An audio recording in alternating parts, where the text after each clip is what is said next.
بسم الله الرحمن الرحيم. والکلام بل د صفاتو د باری تعالی نه چې دی هغه کلام دی. کلام هم نه نه دا به ځان سره دا د کراک خیر خوشحالیږم بس خیر یو شی دی. کلام هم صفت دی د صفاتو د چا نه د باری تعالی نه.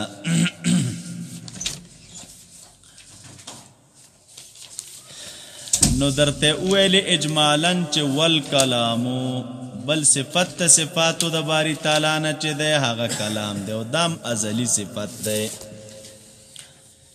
خو شارح وی وهي صفت ازلیه او دا کلام چې دی دا یو صفت ازلی دی. عبر عنها دا اغین تعبیر کیږي بالنظم په نظم سره. المسمى بالقرآنی چاغه مسمى د پچا باندې بالقرآنی پچا باندې په قرآن باندې. المرکب من الحروف چې دا قرآن بیا مرکب دی د چانا د حروفونه د چانا د حروفونه. طالب حدیثی تراشی دی چې وی کلام دا د الله تعالی صفت دی. نو یو دغه دی چې دا منګ او تاسې لولو په منځ کې یا عام تلاوت کو مرکب من الالفاظ والحروف دا چې ښکاري موتا تا دا تلفظ پې کوزو تا نو دا خو الفاظ دی طالبه څه شی دی او د لفظ قانون دا دی چې ذا وجده کله موجود چی نو بس پاتی کیږي نه دازی. او دا کم غیر قاروزات دی. کم غیر قاروزات دا مانا چې هر لاحق چې راځي نو سابق ور سره ختمیږي او چې سابق وی نو لاحق نه وي. دوانه جمع کیږي نه سره چې سابق وی لاحق نه وي او چې لاحق راشي نو سابق ختمیږي. او الفاظ خو اعراض قائمه باللسان دی. دا د ژبې نه طالب پیدا کیږي دې دپاره بقا نشته دی ځکه موږ تاسویلي بقا د اعراضو باطله ده او دا خو حادث دي نو دې ته قدیم نه دی ویل پکار. دا کم څه چې موږ او تاسو پې تلفظ کوو دې ته قدیم ویله ځکه موږ او تاسو چې ګورو ښکاره علامات د چا د حدوث پې څرګند دي. قدیم پکې څه شی دی نو طالب یو ووایه تعبیر دی او یو معبر عنهو ده. دا تعبیر چې مونږ او تاسې کوو او تلفظ کوو مونږ او تاسو نو دا تعبیر الفاظ دی او الفاظ حادث دی او معبر عنه طالبه قدیم ده. یا بل تعبیر وکړي دال دا حادث ده او دې طرف ته څه شی مدلول چې دا په څه شي باندې د الفاظ دلالت کوي هغه طالبه هغه چې دی قدیم دی. وشوه نو والکلام وهي صفت ازلیتنا دا کلام چې دی دا یو صفت ازلی د باری تعالی دی. صفت ازلی عبر عنها ټکي ته ګورئ ښه اوس تاسو ته ما خبره وکړه کلام صفت ازلی د باری تعالی دی خو عبر عنها د دغې کلام نه یې تعبیر کړی دی په چا باندې نو معلومیږي دا چې کلام معبر عنه ده او دا تېنه څه شی دی طالبه دا ورنه تعبیر دی ښه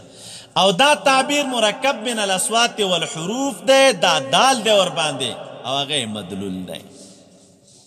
تاسو ته مخکې یو ځای کې دا خبره ما کړې وه طالبه هغه معنا چې په زړه کې ګرځي راګرځي قبل التعبیر بها قبل التعبیر عنها بالالفاظ یو معنا ستا زړه کې ګرځي راګرځي او تا لا د هغې نه تعبیر په الفاظو سره نه دی کړی نو دا کلام نفسي دی. او چې بیا کله راولګېږي تعبیر ورنه په الفاظو سره وکړي نو دې ته بیا څه ویلی کېږي کلام لفظي. کلام نفسي طالبه دا په مرتبه د معبر عنهو کې وي او په مرتبه د مدلول کې وي او کلام نفسي دا په مرتبه د دال او په مرتبه د تعبیر کې دی. مازغم په دې باندې خلاص شوله. دویمه مسله دا چې اطلاق د کلام په هغې معبر عنهو باندې او په هغې مدلول باندې حقیقت دی او اطلاق د کلام په تعبیر باندې مجاز دی. دې ته کلام ویلی کېږي او مجازن او هغې ته کلام ویلی کېږي طالبه څه شی ښه نو علاقه په مابین د دې کې څه شی ده چې هغې ته حقیقتا کلام وایي دې ته مجازن کلام وایي علاقه د دې کې تسمیة الدال باسم المدلول تسمیة د دال د په چا سره هلکه هغه مدلول مسمى او په چا باندې په کلام باندې چې تر لګيږي د دال ته کلام وای نو دې ته تسمیه الدال وای به اصل المدلول. ملکه مثلا طالبې زید د دې معنا ستا په ذهن کې راغله ګرځي را ګرځي چې زید څوک دی حیوان ناطق معاذ التشخص دا د ذهن کې راغله خلا تعبیر دې تنه نه دی کړی چې کله تا ویل چې زیدون نو قبل التعبیر عن هذا كلام نفسي او رستو چې دا معنا باندې ته تلفظ کې دې ته څه شی ویل کېږي کلام لفظي. اول قدیم دی او دویمه حادث. اول مدلول دی دویم دال. اول معبر عنه دا دویم تنه څه شی تعبیر. معبر عنه حقیقت دی هغې ته کلام حقیقتا ویلی کېږي او دې ته کلام مجازا ویلی کېږي. په دې ځای باندې ستاسو مازغه خلاص شول. اوس راځئ وهي صفة ازلیة عبر عنها دا یو صفت ازلی دی عبر عنها چې د دین تعبیر کړی دی په چا سره په نظم سره المسمى چې هغه مسمى ده په قرآن باندې او دا بیا مرکب دی من الحروف د چا نه دا یعنی دا تعبیر یادی ښه. وذلک دی وی دا ځکه دا صفت مغایر للنظم ځکه دی لأن کل من یأمر هر هغه څوک چې امر کوي او نهي کوي اخبار کوي نو یجدو فی نفسه معنا په اوله مرتبه کې دی په خپل نفس کې او معنا را پیدا کی. اوله مرتبه کې او څه شی معنا په دې نفس کې را پیدا کی دا هغې معنا د پیدا کېدونه بعد ثم یدل علیه بالعباره دغې معنا د را پیدا کېدونه بعد یا به عبارتن یو شی ووایي یو او الکتاب او الاشاره وهو غیر العلم او دا غیر د چانه اذ قد يخبر الانسان عما لم يعمله لم يعلمه کله ناکله خبر انسان ورکی دا غسنه چې د ته په علم نوي بل يعلم خلافه وغیر الاراده او دا غیر د ارادې نه هم دی دا اذ هو غیر العلمي چې وای په دې کې چا ویلو چې هلکه دا کلام به علم وي نو دی راغې په دوی باندې مرد وکړه چې وهو غیر العلم کلام ځان ته شی دی علم څه شی دی دا ولې اذ قد يخبر الانسان عما لم يعلم کله انسان خبر ورکي دا غسنه چې د په علم نه وي علم په یو څه باندې وخلي نه بل څه وځي نو معلومیږي کلام ځان ته دی علم څه شی دی. دویم چې دی وغیر الاراده دا کلام غیر دی د ارادې نه اراده بیل شی دی او کلام بیل شی دی ولې لأنه قد يأمر بما لا يريده کله ناکله انسان امر کوي په هغه څه باندې چې دی اراده نه کړي اراده د یو څه وي او امره اراده د یو څه وي او امره په بل څه باندې کوي. مثال دغې به په خارج کې څنګه وي وی ته وګوره کمن امر عبده قصدا الى اظهار عصیانه وعدم امتثاله لأوامره ويسمى هذا كلاما کمن امر عبده یو څوک خپل بند غلام ته امر وکړي قصدا ورته امر وکړي اراده وي قصدا د قصد کړی وي الى اظهار عصیانه وعدم امتثاله لأوامره هلکه یو غلام دی او بادار هر وخت وهي خلک ورته وایي چې دا څه کې انصافداره ظلم دی شروع کړی دی نو دی دا غلام ته آواز وکړي چې هلکه اوبه راوړه نو دا اوبه راوړه خو څه شی دی امر دی وګوره د امر کړی خو اراده خو د دې نه ده چې دی ما ته اوبه راوړي اراده د ده په دغې امر سره د ده دا ده چې دا غلام ډېر نافرمانه وي د ده خبر نه مني نو که ده کوم ورځ نیم وهلی دی خلک دی ظالم ګڼي دی اوس د خلکو په مخ کې دی غلام ته آواز کوي چې ما ته اوبه راوړه نو مقصود امتصال د امر په دې ځای کې نه دی بلکې مقصود اظهار د عصیان د دی چې ته وګوره زه ورته چغه وهم اوبه راته نه راوړي خدای لایق د دې دی چې ووهلی شي که نه نو امر شته لیکن اراده خو نشته که نه وګوره ورته دا امر دا کلام وغیر الاراده کلام غیر دے د ارادینا ولی لانه قد یامر بما لا یریده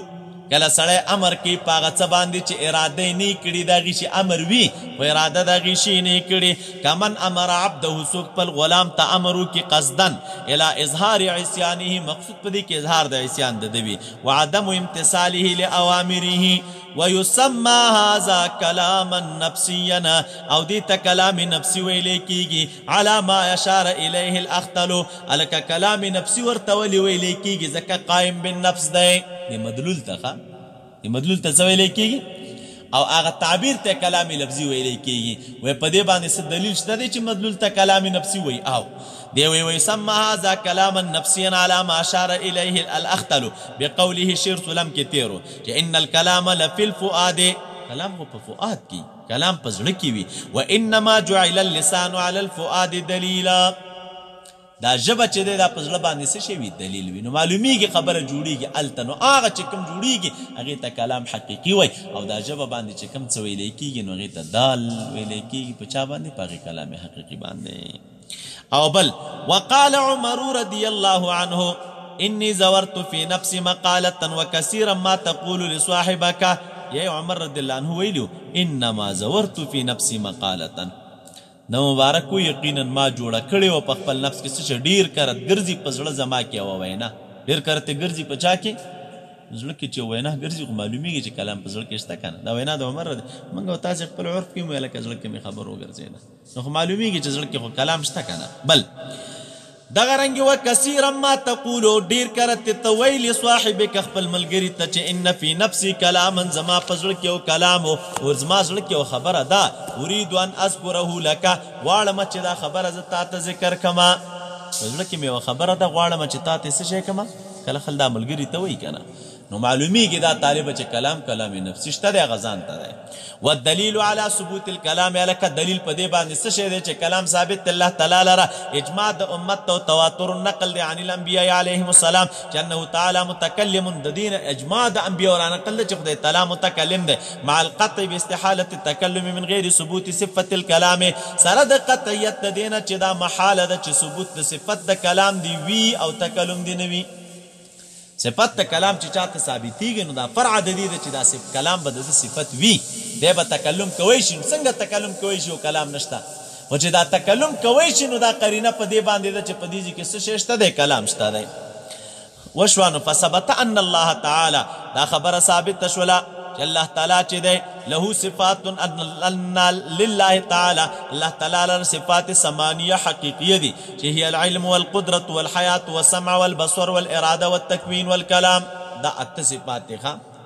نور اختلاف نشته متکلمین هم صفات ګڼي او اشاعره هم څه شی ګڼي طالبه دا ماتوریدي هم صفات ګڼي اته دي خو اختلاف صرف په تکوین کې دی د ماتوریدي او د اشاعره ترمنځ هغه وروسته را روان ده ولما كان في الثلاثه الاخيره زياده نزاعنا